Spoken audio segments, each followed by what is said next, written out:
Hey friends, thanks for taking this time to meet with me again on this video. I went out with Rhonda this morning to take our dogs for a walk around the block, and I was pleasantly surprised with how warm and fresh the air felt.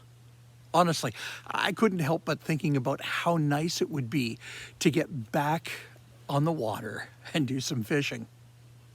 As we continued around the block, a sudden gust of wind blew across my path, and I thought, maybe today would be a great day to pull out my stunt kite and let it fly.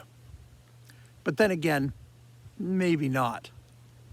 As I thought about these two activities, things that I really do enjoy doing, it struck me as rather odd that I enjoy two hobbies that involve so much waiting. Waiting for the fish to bite and waiting for the wind to blow. And you know what? I don't like to wait. I don't really understand why so much of life is about waiting, especially when God never seems to be in any hurry to answer. And I don't know about you, but I find waiting to be hard work. I twiddle my thumbs, shuffle my feet, try to hide my awkward yawning, breathe long sighs, and stew inwardly with frustration. Sometimes I even question God. Why do I have to live beside this awkward neighbor?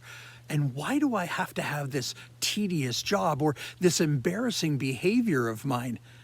How long do I have to wait on this health issue that will not go away?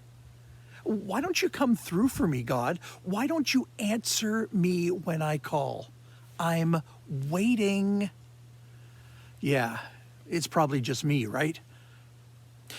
A prophet in the Old Testament, his name was Habakkuk, complained to God about waiting. He said, "How long, O Lord, must I call out for help, but you do not listen? How long do I cry out violence, and you don't deliver?" So the Lord answered the prophet, "Stand, watch, and be utterly amazed.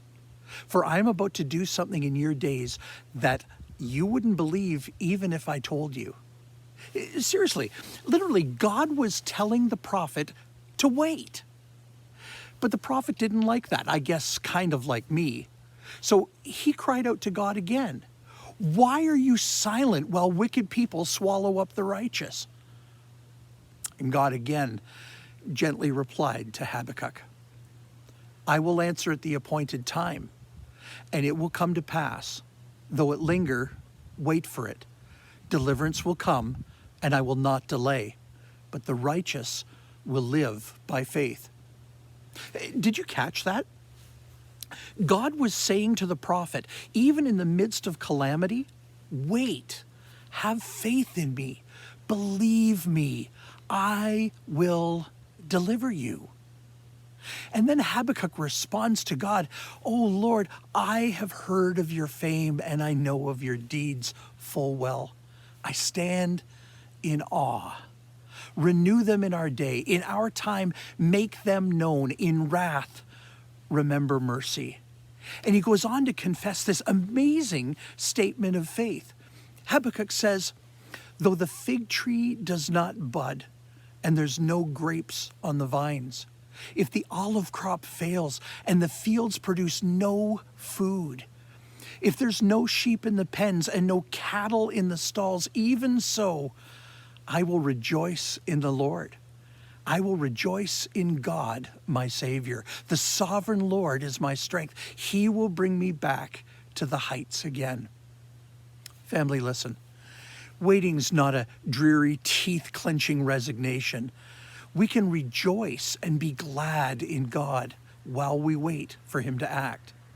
We wait in hope, knowing that God will deliver us in due time, in his world or in the next. God is never in a hurry, but he is always on time. I'm really glad you took this time to join me today. Waiting's never easy.